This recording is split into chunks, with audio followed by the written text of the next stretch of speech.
It makes you look at the world with no restrictions.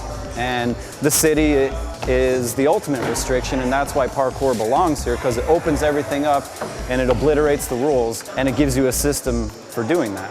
A system for breaking the rules. It just amazes me every single day. I have to wake up and just be like, what, am I really doing this? Is this happening? Is this my life? Because it's so surreal and unbelievable that people pay me to jump over things and to teach other people to jump over things. It took something like this to really make me feel challenged, and also to make me feel that sense of camaraderie and community. The molding on the house was actually coming down because he was like climbing up above the doors and stuff like that. So it was time to get him out to a gym. Yeah, a lot of parkour is something that you learn by meeting with others and training with them.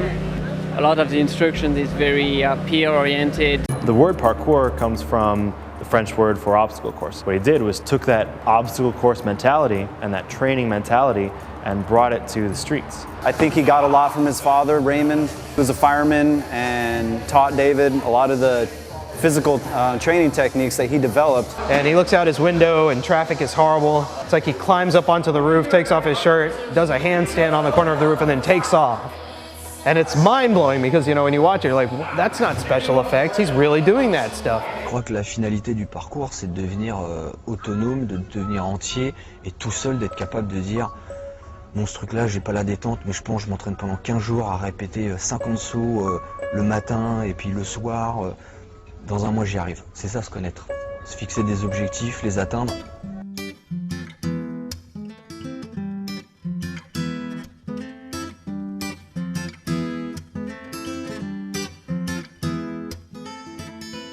Mark came over here, but he still did urban free flow and tried to spread it in the United States, but then figured we really need our own. We need something that we can build from the beginning. So he started American Parkour along with all the other leaders from America that were on urban free flow, which are now the tribe, and we helped it grow into what it is now. Having Levi as your training partner every day for a year was pretty amazing. To see all the things that he was doing, being on tour with Madonna and all the jobs and things that he was doing, is like, wow, that's awesome. I want to be able to do that one day. A lot of the jobs that the tribe gets, they think, oh, well, it could be the tribe, or we could also give this job to urban free flow. They don't want to fly people from London to New York to have a job where they can just buy a train ticket to do the same job, when the quality is just as good or better.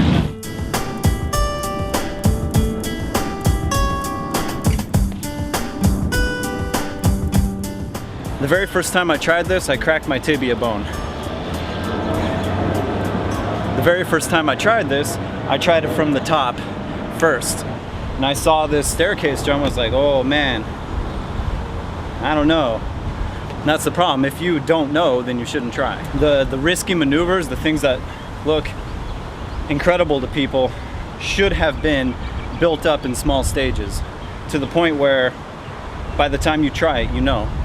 Like a lot of people, I saw the videos of David Bell and Sebastian Foucan and a lot of the guys that started this, and that's where they were. They were in the city, they were in their parks, and they were playing like children, but in a very sophisticated, dynamic way. And then you go to a place like this for the first time and it looks totally different. I've been biking through here, I've come and played chess and just hung out. But you start doing these types of things and it takes on an entire new dimension. You start to look at more than the aesthetic of the park, you start to look at what's possible, you know. Everything becomes a piece of equipment. What can I do with this? What can I do with that? Can I jump off this staircase and be okay?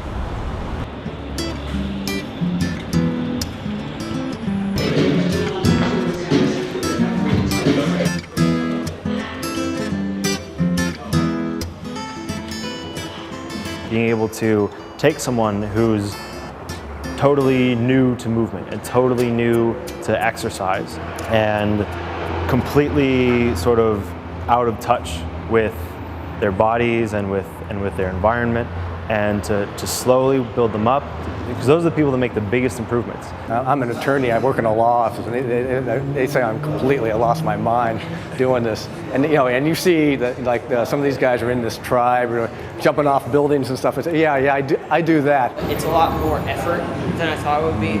It leaves you very sore, but it makes you really fit in the end. If you can't do it one way, you do it another way, and then you eventually get up to maybe where you can walk there. But that's part of my hardest time is actually doing the balance stuff. I've never done that before. So yeah, those bars are very intimidating.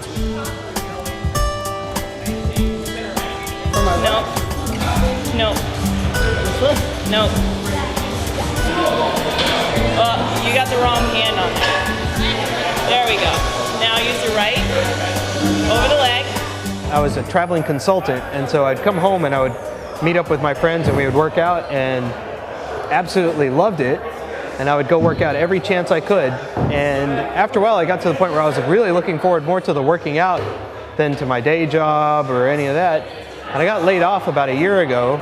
And I thought, well, I can either go back and possibly find an even worse company, or I could go do what I really want to do, which is open a gym. DC is the first place, it's the first city in America that has 2 gyms doing parkour. There's really only about 4 other cities in America that have parkour gyms, and it's just one. I'm glad I got the middle.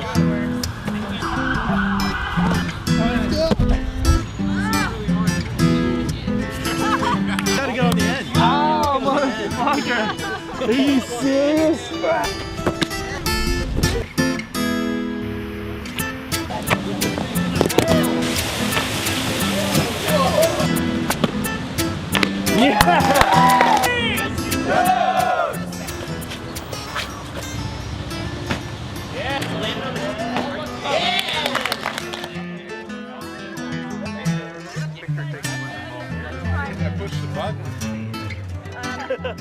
Today is National Parkour Day, so we wanted to do something a bit big. We also wanted to make it something special, so we did some trash collection, especially the area needed it.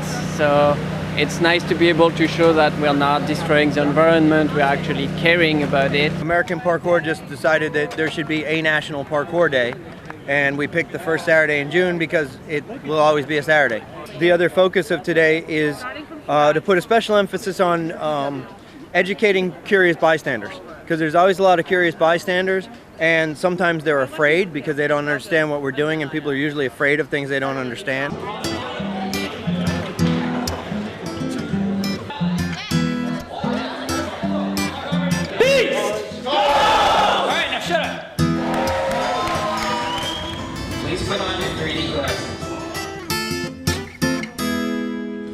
So, second place, this is a legit one. It was a great video, and I think everybody really loved the whole point of it. Be Wild with Ellen.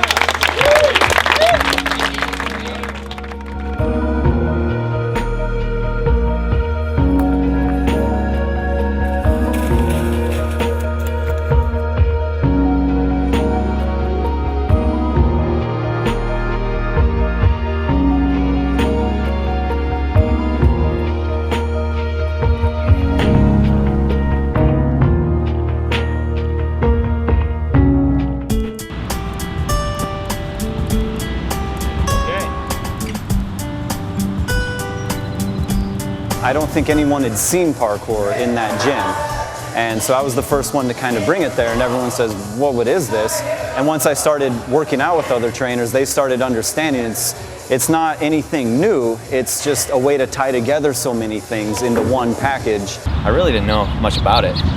And then he took me out a couple times. It's really kind of opened my eyes. It all interconnects. And I think that's why we're here too, is you know, we really kind of understand the biomechanics of the body and the human anatomy. And this, you know, allows you to step your profession up another level. It's making the outside atmosphere your gym really kind of helps transform and really kind of lets you be more of an athlete. More creative inside the gym. Yeah. A lot of people get really bored just putting the key on a weight stack or grabbing dumbbells and, you know, doing the regular stuff you see. So if you can kind of take them outside their comfort zone and give them something kind of odd, or at least something that would be considered odd to them. And this kind of teaches you how to do that. Look at objects with kind of a new eye and figure out new uses for them. I work out 5 days a week, busting my ass in the gym. We've only gone, what, 15 minutes? It's rough. It's rough. gotta have lungs, you gotta have muscular endurance. Gotta be half nuts. You gotta be crazy, you gotta have balls. And it's crazy to see how it's developed and spread, and now it's worldwide. But still kind of unknown.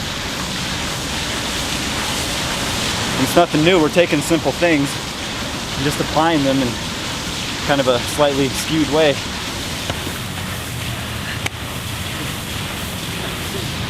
Chest feels like it's gonna. I know.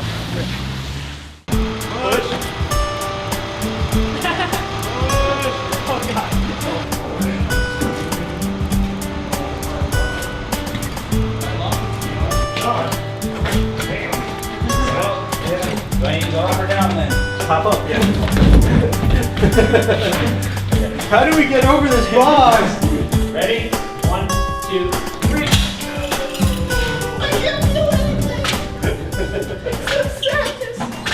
As it starts to grow, as it hits the mainstream, I hope it doesn't lose its spirit. It's childishness. I believe that's its most valuable thing. Physically, it has other benefits, but philosophically, the way it makes you look at the world is what is most valuable about it to me, and hopefully the commercial aspect and the competitive aspect doesn't ruin that. In some ways you don't want to do competition, because I think this is more like just a fun, you go out and do it because you love it sport, not oh, I'm going to do out and beat some other guys, but I think that's going to ruin it eventually, just because it's more of, you go out with your friends, you have fun, not, oh, I did this trick better than you, so I know parkour better than you.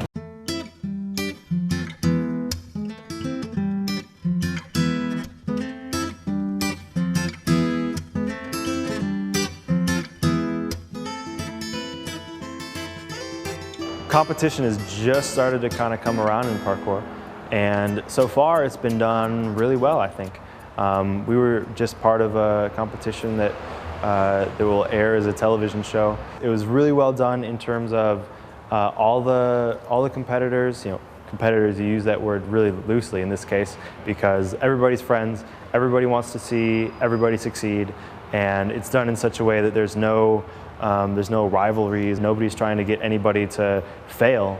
Everybody just wants to see the other people, their opponents, get better. It makes you want to get better, and everybody's helping each other climb up the ladder as opposed to trying to kick people back down. You know? It's a method of disciplining your body that will unlock abilities that you never thought yourself capable of. That's what attracted me to it. You bring all your friends out and see which ones of them want to participate and continue, and then you have your training buddies, and it just keeps growing from there. It's more what you can do what you do, push yourself a little more, a little more, a little more, and that's what's fun, and just running around the neighborhood and doing things like that. It's on your own terms, you know, and that's what I really love about parkour, is it's on your own terms, and it makes you a better person because of it. If an organism can move well in its environment, it's better suited to survive, and that's almost the summation of parkour in a sense, right? Being able to move well. And there's another one that's like, be strong to be useful, and that fits right in there too. From turning on a light switch, you know, and just being precise with that and not sloppy, like, you know, that kind of thing. It's those little things that really make up parkour in your day. And sometimes you have to climb up on the roof because you locked yourself out of the gym. So that happens too. John. Aiden. George. Tim! Matt!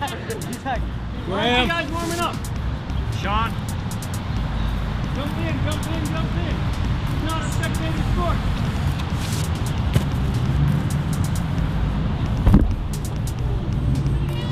Sean, I hate you!